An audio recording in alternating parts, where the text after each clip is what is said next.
کلو خیرن فی اتباع من سلف وکلو شرن فی ابتداء من خلف۔ یہ بہترین شعر کہا ہے کسی نے کہ ہر خیر سلف کی پیروی میں ہے۔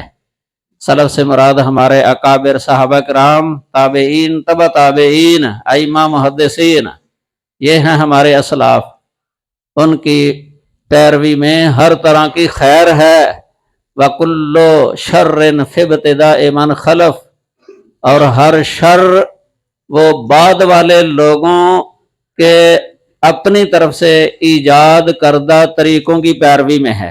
ہر شر بعد والے لوگ، کیونکہ بعد والوں نے بہت سارے طریقے اپنی طرف سے اختیار کیے، اپنی طرف سے ایجاد کیے، خود بھی عامل رہے اور دوسروں کو بھی دعوت دیتے رہے، لیکن سلف جو تھے وہ اپنی طرف سے طریقہ ایجاد نہیں کرتے تھے۔ وہ نبی کریم صلی اللہ علیہ وسلم کے وارث تھے۔ آپ صلی اللہ علیہ وسلم کی طرف دعوت دیتے، اللہ کی طرف دعوت، رسول اللہ کی طرف دعوت، کتاب و سنت کی طرف خالص دعوت دینے والے تھے۔ بعد والے لوگ کتاب و سنت کو چھوڑ کے اپنے اپنے وضع کردہ طریقوں کی طرف دعوت دینے والے ہیں۔ بدعات جو انہوں نے اپنی طرف سے ایجاد کی ہیں ان کی طرف بلانے والے ہیں۔ وہ کتاب و سنت کو بھول گئے، کتاب و سنت کو بھول گئے۔ پہلے کتاب و سنت کے حافظ تھے، حافظ الحدیث، حافظ القرآن۔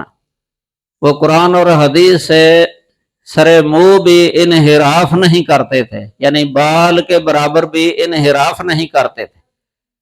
اور بعض والے لوگ یہ بہت دور نکل گئے ہیں کتاب و سنت سے۔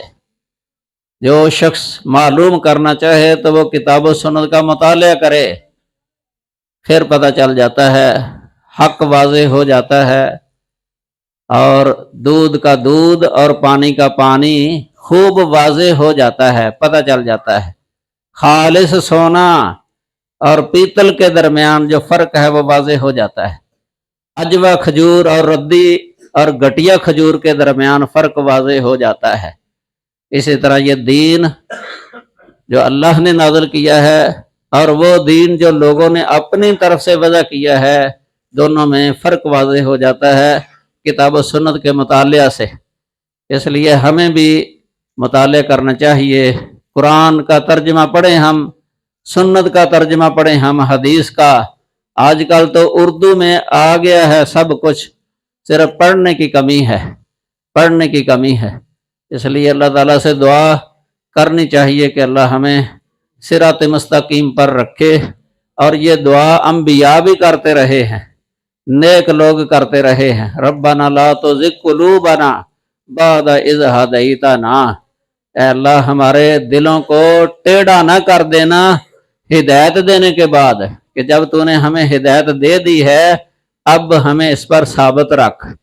اللہ نے اسی لیے سورۃ الفاتحہ کے اندر یہ دعا رکھی ہے، اہدنا الصراط المستقیم، تاکہ ہر نمازی کی زبان پر یہ جاری ہو، اللہ سے ہدایت کا طالب بنے، اللہ سے ہدایت مانگنی چاہیے، کیونکہ اگر اللہ ہدایت نہ دے تو کسی کو ہدایت مل نہیں سکتی۔ کتاب و سنت میں اس کے دلائل موجود ہیں۔ صحیح مسلم کے اندر ایک حدیث آتی ہے، اللہ تعالیٰ خود فرماتے ہیں، اے لوگو کلکم ضال الا من ہدیتہ فاستہدونی اہدکم۔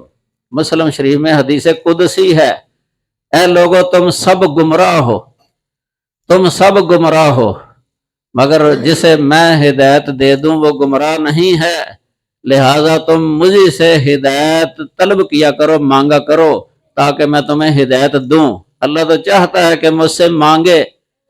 قنوت وتر میں ہم پڑھتے ہیں، اللہم اہدنی فی من ہدیت، اے اللہ تو مجھے ہدایت دے ان لوگوں میں جن کو تو نے ہدایت دی ہے۔